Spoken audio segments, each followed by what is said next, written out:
समझ लेते हैं कि हमारे पृथ्वी पर बहुत लाखों जीव पाए जाते हैं। उनके जितने मतलब अभी संख्या में ज्ञात हैं, ज्ञात के अनुसार लाखों जीव पाए जाते हैं, जिनके सबके नाम अलग अलग हैं। तो उनका नाम अलग अलग रखा क्यों गया? अगर एक नाम रख देते तो सबसे मिलता है वो फलाने, वो धमाके, वो फलाने, ऐसे करके सबका नाम मैच हो जाता। लेकिन अंतरराष्ट्रीय प्रणाली के अनुसार पूरे संसार में जितने भी देश हैं, हर जगह पर उसका नाम कहीं भी किसी से मैच ना हो, इसके लिए वैज्ञानिक कैरोलस लिनियस ने 1758 ईस्वी में सिस्टेमा नेचुरी नामक पुस्तक में इसको दर्शाया है, अच्छे से एक्सप्लेन भी।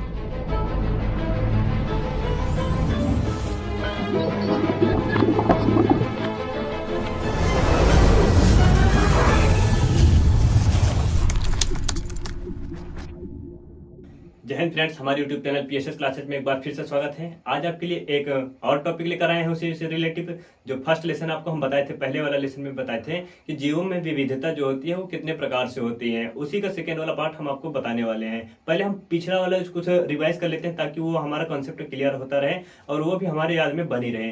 पहले हम आपको उस वाले वीडियो में बताए थे जीवों में विविधता कैसे होती है, हमारे पृथ्वी पर जितने भी प्रकार के जीव पाए जाते हैं वो उनमें कितनी भिन्नता पाई जाती है। मीन्स जो समुद्री जलीय जीव है उनमें कितनी भिन्नता है, जो स्थलीय जीव है उनमें कितनी भिन्नता है, और जितने पेड़ पौधे हैं उनमें कितनी भिन्नता है, इसको हम बता दिए थे। और बताए थे जीवों के पोषण के आधार पर कितने वर्गों में उसको डिवाइड किया गया है, और आवास के आधार पर कितने वर्गों में डिवाइड किया गया है, कोशिका की संख्या के आधार पर कितने वर्गों में डिवाइड किया गया है। और उसको आपको उसके बाद बताए थे कि जो कोशिका की संरचना है, संरचना के अकॉर्डिंग उसको कितने भागों में डिवाइड किया गया है। अर्थात जो एक में केंद्रक पाया जा रहा था, एक में केंद्रक नहीं पाया जा रहा था। मीन्स केंद्रक जो झिल्ली होती है वो उसमें अनुपस्थित है, एक में प्रेजेंट था, मीन्स उपस्थित था। ठीक है। उसके बाद आपको बताए थे कि जो पोषण के आधार पर है उसको कितने भागों में डिवाइड किया गया है जीवों को। वर्गीकरण का महत्व बता दिए थे, जीव जय विकास भी बता दिए थे, वर्गीकी भी बता दिए थे, और 5 जगत वर्गीकरण का सिद्धांत किसने कब दिया था और क्यों दिया था, इसको भी उसमें एक्सप्लेन कर दिए हैं। यदि आपने उस वीडियो को नहीं देखा है तो आप डिस्क्रिप्शन बॉक्स में उसका लिंक मिल जाएगा, आप वहां से जाकर के देख लीजिएगा। अब हम स्टार्ट करते हैं यहाँ से जीवों के नामकरण की पद्धति।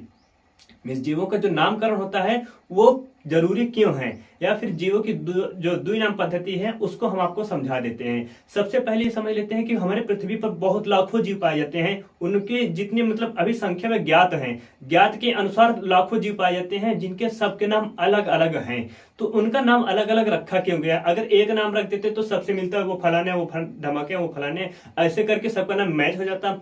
लेकिन अंतरराष्ट्रीय प्रणाली के अनुसार मीन्स पूरे संसार में जितने भी देश हैं, हर जगह पर उसका नाम कहीं भी किसी से मैच ना हो, इसके लिए वैज्ञानिक कैरोलस लिनियस ने 1758 ईस्वी में सिस्टेमा नेचुरी नामक पुस्तक में इसको दर्शाया है, अच्छे से एक्सप्लेन भी किया है। उसमें दर्शाया ये गया है कि जितने भी हमारे पृथ्वी पर जितने भी जीव पाए जाते हैं उनके हर जीव का 2 पद से नाम मिलकर बना होगा। जितने भी जीव हैं उनका एक नाम 2 पद से मिलकर बना होगा। पहला होता है जीनस मीन्स वंश का होता है, और दूसरा होता है उसकी स्पीसीज अर्थात जाति का होता है। अब हम वंश और जाति को समझ लेते हैं। देखिए बाबू, जो जाति होती है वो पूरे के पूरे जो एक समान रूप से दिखाई देते हैं, मतलब ऐसे जीव जो एक समान रूप से दिखाई देते हैं उनको जाति कहा गया। फिर उसके बाद वंश की बात करेंगे। वंश में देखते हैं तो वंश में सामान्य गुणों वाले सभी जीवों को वंश में रखा गया है। ठीक है। तो जितने भी जीवों के सामान्य गुण हैं, मतलब ऐसे जीव जिनके गुण ये भी हैं, जैसे हम मान लेते हैं कि गाय होती है ना, भैंस होती है, उनमें भी सींग होती है, गाय में भी सींग होती है, बकरे में भी सींग होती है। ऐसे ऐसे करके उनमें कुछ ना कुछ ऐसे लक्षण होते हैं, ऐसे गुण होते हैं जिनको जीनस भी कहा जाता है। तो इसलिए जीवों को 2 नाम से पुकारा जाता है, एक होता है वंश का, एक होता है जाति का। तो इसके अकॉर्डिंग 2 भागों में इसको डिवाइड किया गया। लेकिन हम आपको आगे बता देते हैं, जैसे हम आम का मान लेते हैं। आम का वैज्ञानिक नाम होता है मैंजीफेरा इंडिका। मैंजीफेरा जो होता है वो होता है उसका वंश का, और जो इंडिका वाला होता है अर्थात स्पीसीज होता है वो। ठीक है। मैंगीफेरा इंडिका, मैंगीफेरा होता है वंश और इंडिका होता है उसकी जाति। और उसके बाद चिड़िया का होता है मिस पैसर डोमेस्टिकस, जो गौरैया होती है उसका होता है पैसर डोमेस्टिकस। पैसर होता है उसका वंश का और डोमेस्टिकस उसकी जाति का होता है। मानव को हो जाता है तो मानव को होमो और सेपियंस, होमो उसके वंश का और सेपियंस उसकी जाति का बोध करता है। फिर उसके बाद प्याज का बात करते हैं। प्याज के होते हैं एलियम सीपा। एलियम होता है वंश और उसकी जो जाति होती है वो सीपा जाति की होती है। क्लियर है बाबू? यहां तक तो आपको कोई दिक्कत नहीं होनी चाहिए। अब हम आपके आगे बात करते हैं जो द्विनामकरण पद्धति है वो लायक क्यों गया, उसका महत्व क्या क्या है, उसका रोल क्या होता है, उसको दर्शाया कैसे जाता है, लिखा कैसे जाता है।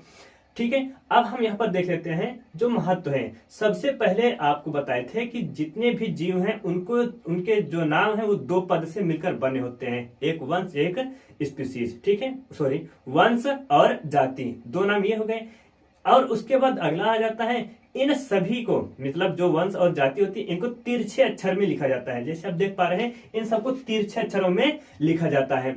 फिर अगला आ जाता है कि जो सबसे छोटी इकाई होती है, मिस वर्गीकरण की सबसे छोटी इकाई जो होती है वो जाति को डिनोट करती है। जाति मतलब किसी भी कैटेगरी के एक समान रूप से देखने वाले जो भी जीव होते हैं वो उनकी जाति कहलाती है। तो जो जाति होती है वो वर्गीकरण की मुख्य इकाई होती है। अब उसके बाद बात करते हैं जितने भी जीवों के वंश, सभी जीवों के वंश तथा जाति के नाम किसी भी देश में नहीं मिलते हैं, मतलब वो बदलते नहीं हैं। अब जितने भी प्रकार के जीव पाए जाएंगे उनका ना तो यहाँ पर नाम बदलेगा, इंडिया में है तो इंडिया में सेम वही नाम रहेगा वैज्ञानिक नाम, और विदेश में चले जाएंगे, अमेरिका, इंग्लैंड, यूरोप चले जाएंगे तो उस जगह पर भी इनका वैज्ञानिक नाम चेंज नहीं होगा। इसलिए इस वाले पद्धति को अंतरराष्ट्रीय पद्धति भी कहा जाता है। ठीक है, तो जीवों की द्विनामकरण पद्धति आप समझ गए। अब आगे हम समझ लेते हैं वर्गीकरण की इकाई क्या होती है। तो वर्गीकरण की इकाई हम आपको बता दिए हैं कि सबसे छोटी इकाई तो जाति होती है, लेकिन इस छोटी इकाई को भी, छोटी इकाई या फिर वर्गीकरण को 6 भागों में कैरोलिस लीनियस के अनुसार इसको डिवाइड किया गया। अब 6 भागों में इसका वर्गीकरण जब किया गया तो सबसे पहला आ जाता है किंगडम की बात करेंगे, मिस जगत। किंगडम मिस जो होता है जगत। अब जगत दो ही होते हैं, एक पादप जगत होता है, एक जंतु जगत होता है। ठीक है, पादप जगत और जंतु जगत। अब उसी में उसके बाद आज बात करते हैं फाइलम। फाइलम कॉमन होता है। अब यहाँ से जितने भी आएंगे सबके सब कॉमन होते हैं। पहले कॉमन क्या नहीं होता, एक संघ जो होता है पादप जगत का और जंतु जगत का, ये दोनों कॉमन नहीं होते, ये सब अलग, ये दोनों अलग होते हैं। लेकिन अब आगे जो बात करेंगे ये सब सबके सब जो है कॉमन होते हैं। तो फाइलम आ जाता है, फाइलम इस होता है संघ, फिर वर्ग आएगा क्लास, फिर गण आएगा ऑर्डर, फिर उसके बाद कुल आएगा फैमिली आएगी। ठीक है, फिर उसके बाद वंश आएगा, वंश को कहते हैं जीनस, फिर लास्ट में आ जाता है स्पीसीज अर्थात जाति। यहां तक कोई दिक्कत नहीं है। तो ये आपका वर्गीकरण की 6 इकाई होती है, मूल इकाई होती है। ठीक है, अब हम आगे देख लेते हैं इसके जो जाति होती है बाबू, पूर्ण रूप से समान देखने वाले जीव को जाति कहा जाता है। वंश की बात करेंगे तो सामान्य गुणों वाले जितने भी जीव होते हैं, जितने भी जीव की जातियां होती हैं उनको वंश में रखा जाता है। फिर उसके बाद कुल की बात करेंगे तो सभी वंश को मिलाकर, वंश को जितने भी वंश हैं उन सबको मिलाकर एक कुल में रखा जाता है, मीन्स फैमिली में रखा जाता है। और सभी फैमिली को जो एक दूसरे से समानता दर्शाते हैं उनको एक गण में रखा गया, मीन्स ऑर्डर में रखा जाता है। अब ऑर्डर की कुछ समानता एक दूसरे से मिलती रहती है, सभी गणों को मिलाकर एक ऑर्डर में रखा जाता है। क्लियर है? फिर उसके बाद आ जाता है संघ वाला। संघ में कुछ मूल लक्षण होते हैं जो समान प्रदर्शित करते हैं, सभी वर्गों में प्रदर्शित करते हैं। अर्थात ऐसे हम मान लेते हैं, जैसे हम आपको एक्सप्लेन कर दें कि कुछ जीव ऐसे होते हैं जिनका एक लक्षण वर्ग में भी मिलेगा और गण में भी मिलेगा, कुल में भी मिलेगा, वंश में भी मिलेगा और जाति में भी मिलेगा। इनके पूरे पूरे लक्षण सब जगह मिलते हुए चले जाते हैं। तो इनको पूरे को मिलाकर एक जगह रखा गया, फाइलम कहते हैं। ठीक है, अगर ये फाइलम जो होता है ये जंतु का है तो जंतु जगत में रखा गया, अगर ये फाइलम वनस्पति का है तो इसको वनस्पति जगत में रखा जाता है। कोई दिक्कत नहीं है बाबू। अब हम आगे देख लेते हैं जीवधारियों की जो लिविंग बींग्स हैं, मीन्स जितने भी जीवधारी हैं उनका वर्गीकरण कैसे किया जाता है। अब आपको हम सबका एक एक टॉपिक समझाएंगे। प्रोटिस्टा को समझाएंगे, सॉरी मोनेरा को समझाएंगे, प्रोटिस्टा को समझाएंगे, फंजाई को समझाएंगे और प्लांटी को समझाएंगे, एनिमेलिया को भी समझाएंगे। आप उसके बाद इस स्लाइड को आप स्क्रीनशॉट ले लीजिए। हम चलते हैं अच्छे से नेक्स्ट वाली स्लाइड पर। Take care. ठीक है माय डियर फ्रेंड्स, अब यहाँ पर बिल्कुल कंसंट्रेट होकर देखिएगा। अब आपके समझ में थोड़ा सा आने आएगा, क्योंकि यहाँ पर जो आपको एक्सप्लेन करने वाले हैं ये आपको वीडियो समझाएंगे ताकि आपको समझ में आ जाए और आपका कोई भी कॉन्सेप्ट क्लियर होने से बचा ना रहे। ठीक, तो सबसे पहले देखते हैं कि पूरे संसार में जितने भी जीव पाए जाते हैं उनको सबको तो जीवधारी कहते हैं, अर्थात जो जीव को धारण करते हैं उनको जीवधारी कहते हैं। तो पूरे संसार में जितने भी जीव पाए जाते हैं, 2 ही प्रकार के तो जीव ही हैं, एक प्लांट है एक एनिमल है। मतलब पादप हैं और जंतु हैं। तो दो प्रकार के जीवों को वर्गीकरण कैसे किया गया, तो सबसे पहले देखा गया कि उनकी कोशिका का अध्ययन किया गया। जो विटेकर साहब ने थे ना, उनके कोशिका को निकाला और उनका अध्ययन जो है करने लगे। तो देखा कि कुछ सेल ऐसे थे, कुछ कोशिका ऐसी थी जिसमें केंद्रक केंद्रक के मटेरियल पाए जा रहे थे। जो भी उसमें केंद्रक में मटेरियल पाए जाते हैं, डीएनए हो गया, आरएनए हो गया, राइबोसोम हो गया, कुछ मटेरियल तो उसमें पाए जा रहे थे, लेकिन केंद्रक की झिल्ली ही गायब थी। तो उन जीवों को कहा गया कि ये प्रोकैरियोटिक कोशिका है। कौन से है बाबू? प्रोकैरियोटिक कोशिका है। यहाँ पर हम बता दे रहे हैं, आपको समझ में आ जाएगा। देखिए, ये जो कोशिका है, विटेकर साहब ने कोशिका लिया। अब इसमें अध्ययन क्या किया कि जो इसमें केंद्रक झिल्ली थी, केंद्रक के जितने भी मटेरियल थे, डीएनए थे, आरएनए थे, ये सब के सब इसमें मौजूद थे। लेकिन जो केंद्रक की झिल्ली की खोज करने लगे, देखने लगे, तो केंद्रक झिल्ली इसमें से गायब थी। इसमें केंद्रक झिल्ली ही नहीं पाई जा रही थी। ठीक है, केंद्रक के सारे मटेरियल उपस्थित थे, लेकिन केंद्रक झिल्ली ही इसमें उपस्थित नहीं थी। तो इसको रखा गया किसमें? प्रोकैरियोटिक कोशिका में। पहला है हो गया कि झिल्ली के आधार पर, केंद्रक झिल्ली के आधार पर। उसके बाद फिर देखा कि इसमें जो है कोशिकांग तो पाए ही नहीं जा रहे हैं। कोशिकांग अर्थात जैसे राइबोसोम हो गया, माइटोकॉन्ड्रिया हो गया, गाल्जिका हो गया, और हरित लवक हो गया, एंडोप्लाज्मिक रेटिकुलम हो गया, और लवक हो गए, ये सब के सब इसमें अनुपस्थित, इसमें पाए नहीं जा रहे थे। सिर्फ राइबोसोम पाया जा रहा था, वो भी कितने? 70 एस टाइप का। कितने टाइप का? 70 एस टाइप का इसमें राइबोसोम पाया जा रहा था। ये तो हो गया। अब उसके बाद देखा कि जो यूकैरियोटिक कोशिका है उनका अध्ययन करने लगे। ठीक है, तो यूकैरियोटिक कोशिका का जब अध्ययन किया तो इसमें देखा कि केंद्रक झिल्ली सुदृढ़ पाई जा रही थी, सुव्यवस्थित जो है तरीके से इसमें पाई जा रही थी। अब इसमें भी देखा कि केंद्रक के अंदर जो है, केंद्रक के अंदर भी माइटोकॉन्ड्रिया भी पाया जाता है, सारे कोशिकांग भी पाए जा रहे थे। और इसमें जो भी कोशिकांग है, माइटोकॉन्ड्रिया, राइबोसोम, एंडोप्लाज्मिक रेटिकुलम, गाल्जिका और ट्यूब्यूल्स, ये सब के सब कोशिकांग इसमें पाए जा रहे थे। तो उनको कहा यूकैरियोटिक कोशिकाएं हैं। देखिए, जो प्राथमिक प्रोकैरियोटिक कोशिका है, इनको प्राथमिक कोशिका भी कहा गया, और जो यूकैरियोटिक कोशिका है, इनको द्वितीय कोशिका कहा गया। क्लियर है? पृथ्वी की जब उत्पत्ति हुई थी, पृथ्वी पर जितने भी जीवों की उत्पत्ति हुई थी, स्टार्टिंग में सबसे पहले प्रोकैरियोटिक कोशिका ही विकसित हुई थी।